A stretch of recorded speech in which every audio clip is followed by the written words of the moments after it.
Imedwa medo. Nadwa mana medo matin ni wachalo kaka ka in wuoro mar nyithindo, in gi nyithindo mang'eny, to in gi pesa kendo in jamoko. Nyathini kata odhi e skul, en kotimo makosa, en idhi ing'iyo one nyaka somo. En kotimo makosa, idhi diko mana jopuonj. Waneno gi mang'eny, idhi diko mana jopuonj imiyo gimoro matin nyathine ni weya weya. En kotugo kanyo kogo nyithind ji, en ok miye punishment, en okia ni onego bed ni chwado ji. Nyathino dongo ga nang'o. En oendelea dongo kong'e ni baba biro chulo kata ka go idonge ka go ichwere moto dhi donjo to baba chulo tigo lajel. Koro polise gi ok onego bed kamano. Onego gibed gi luor. Magi gin chalo nyithindgi to magi chalo wetegi. Ing'e ni wan kaka an janyuol, pesa mar rais dwa miya no ok dhi konya kata matin. Mana kaka medo wacho ni an oda Kennedy mane strong. Adong gi nyithindo ariyo man gi sickle cell anemia awacho pile. Koro pesa ni chal modhi mane e thiedho nyithindo ka. Ting'e ni chon kata ka nyathagra ka thiedho to nyan gi moro ma steady, ma somo mang'eyo ni ma to dhi sikul to biro konya. To sani ing'e ni kata omiya pesa to chal ng'ama otimo nono. An gima duong' e ngimana ni police cha.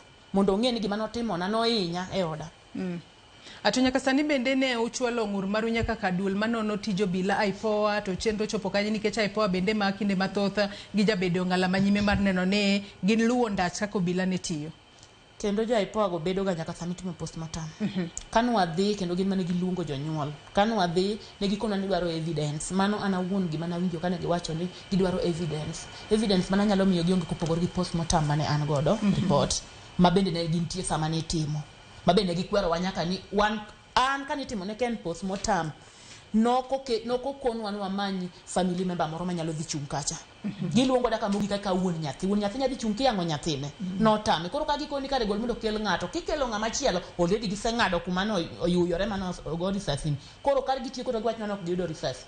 Matieni wan ne gitiyo kodwa gi nitiere gimoro mane giumo. To ne ok watamore an gima na ayie ma pod anuoyo ni nyathina ne dono negi e bunde kendo negi gi risasi. Mane gima na adwa ng'eyo. Koro postmortem ne gikwaro wan mondo wakel evidence. Evidence na onge go wakati no nikech evidence ne en nyathina ma seiko cha.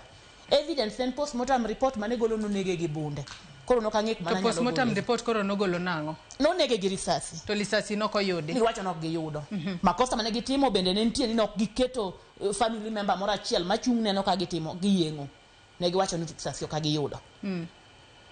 Pod intiere kod geno ni boyudo ratiro kopogore kod pesa? An kata pesa na onge go gi geno nikech ka koro goche mano gochna ni biro luonga ka nyathi e koth poka iko to nyaka kawuono wamiya. Pod geno nyaka mar piyo piwang' no dibedie. Onge geno mora mora man godo. Pod ayuaka nikech min nyathi to biro yuak nyaka chieng' atho. Kaluwore gi lit ma an go. E yuak man pod atimo. Ayuaka Nyasaye. An kora yuak ne Nyasaye nikech ka baba wuok winji yuak ne ng'a dong Nyasaye. An ayuak ne Nyasaye.